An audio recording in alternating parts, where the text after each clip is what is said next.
अरे इथे हा मी खेळून दाखवते. हम्म.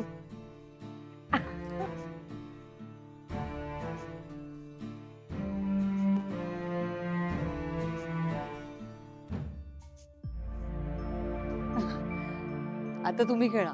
आवडेल ना खेळायला? हो, मला तर खूप आवडला. हो, मला पण आवडला. आवडला? चल रीमा हे घे.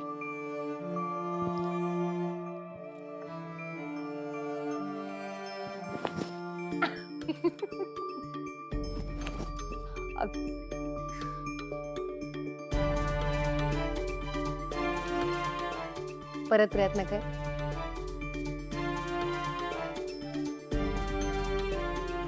नाही येते मला.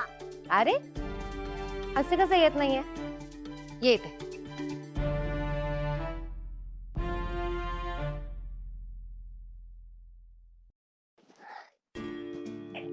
ईशाला पण जमत ना. मला पण नाही जमत आहे. शिकव नाही मला.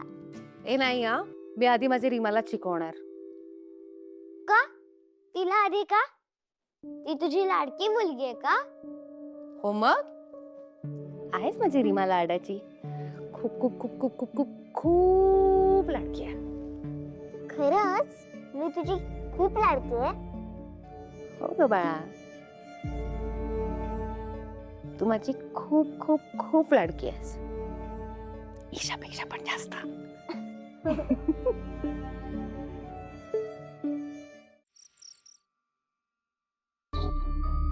अजून कसे नाही आले? आई, मला भूक लागली आहे. पोटात कावळे ओरडतायत. हो जेवण तयार आहे, मी तुला देते. हा तन्मय काका जसं म्हणतो ना, भूक लागल्यावर पोटात कावळे ओरडतात, तसं झालंय माझं. चल ना जेवायला बसूया. हो ग बाळा, बाबा येत असतील ना आता. बाबा आले की मग एकत्र जेवायला बसूया. चालेल? चालेल. तुझा खोलीत मी तुला बोलवते. ठीक आहे.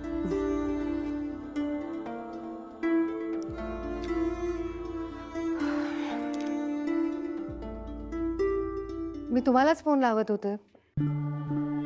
आज खूप उशीर झाला तुम्हाला. काही विचारू नकोस नेत्रा. आज सगळाच गोंधळ झाला. काय झालं? अगं कलेक्टर सोबत मीटिंग होती आज. त्यांची साईन घ्यायची होती. मलाच मीटिंगला पोचायला उशीर झाला, त्यामुळे त्यांच्या सगळ्या मीटिंग संपेपर्यंत थांबून राहावं लागलं. पण तुम्हाला कसं काय उशीर झाला?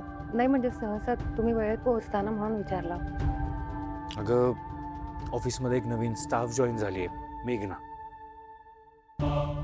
त्या मीटिंगची फाईल तिच्याकडेच राहिली होती. अरे देवा, मग काय ती आज आलीच नव्हती ऑफिसला. कार्यकर्त्यांना म्हटलं तिला फोन करा, तर फोन उचलत नव्हती. म्हणून जाता जाता तिच्या घरी जाऊन फाईल घेऊन जावं म्हटलं, म्हणून घरी गेलो तिच्या. तर तिथे वेगळाच प्रकार. काय झालं? मेघना सकाळपासून दरवाजाच उघडत नाहीये. त्यांचा आजार पण त्यांचा एकटेपणा आहे. डिप्रेशन मध्ये गेली ही. त्यामुळे मग पुढे सगळ्यालाच उशीर झाला. आता कशी आहे ती मुलगी? कार्यकरांना सांगितलं होतं मी तिथे थांबायला. काही वाटलं तर फोन करतील कार्यकर. पण तरी तुम्ही सुद्धा एकदा फोन करून चौकशी करा. फ्रेश होतो आणि मग करतो फोन.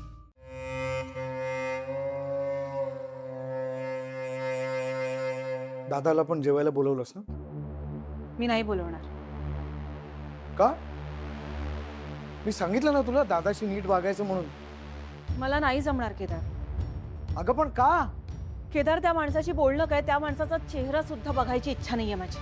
केतकी, केदार, तू माझ्यावर कितीही चीड, माझ्यावर कितीही रागव, पण तू म्हणतोयस म्हणून मी त्या माणसाशी बोलायला जाणार नाही, नीट वागायला जाणार नाही. आणि तू पण प्लीज मला माझ्या मनाविरुद्ध गोष्टी करायला लावू नकोस. तोंडावर एक आणि वागायचं दुसरं असा दुटप्पीपणा मला नाही जमणार. तुला आता किती वेळा समजवल्यानंतर समजणार आहे? केतकी, आपण एका घरात राहतो ना, भांड्याला भांड लागणारच. प्लीज समजून घेण्याचा प्रयत्न कर. दादाला माफ करून टाक. त्याच्याविषयीचा राग मागे सोड. हे सगळं मागे सोडल्याने तुझ्या माझ्या आयुष्यातनं गेलेली 26 वर्ष परत येणार आहे? जे आपलं नुकसान झालंय ते सगळं भरून निघणार आहे नाही ना?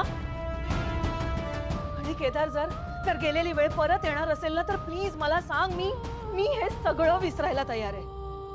पुन्हा तेच, पुन्हा पुन्हा तेच बोलतेस. मान्य आहे, गेलेली वेळ परत येणार नाही. आपल्या आयुष्यातली 26 वर्ष परत येणार नाही आणि आपलं झालेलं नुकसान देखील भरून येणार नाहीये. मान्य आहे ना मला. पण म्हणून आपल्या आयुष्यातली उरली सुरली 20 वर्ष सुद्धा अशी फुकट घालवायची आहेत का? केदार, पण नाही आणि बीड नाही. मी तुला शेवटचं सांगतो, मी सांगतोय ते ऐक.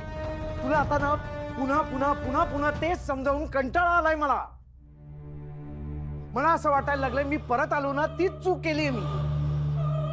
ठीक आहे, तुला ऐकायचं नाहीये ना, नको ऐकू. मी ही तोंड काळं करून घर सोडून जातो ना, म्हणजे तर शांतता मिळेल तुला. केदार, केदार, तू परत जाणारच मला सोडून? तुला कळते तू काय बोलतोयस? दुखावलेस तू मला केदार. तू मला सोडून जायची भाषा करतोय. मला परत त्या नरकात ढकलतोय. असा विचार तरी कसा करू शकतोस तू? मी हा विचार करायला नको असेल तर मी सांगतोय ते ऐक. दादाशी नीट वाग, नीट बोल. त्याला जेवायला बोलवून घेऊन ये. जा. ठीक आहे, तुझी इच्छा आहे ना, मी त्यांच्याशी बोलावं, त्यांच्याशी नीट वागावं. बोल, माझी इच्छा नसतानाही मी करेन हे सगळं. पण प्लीज प्लीज तू परत हे घर सोडून जाण्याची आणि मला सोडून जाण्याची भाषा करू नको.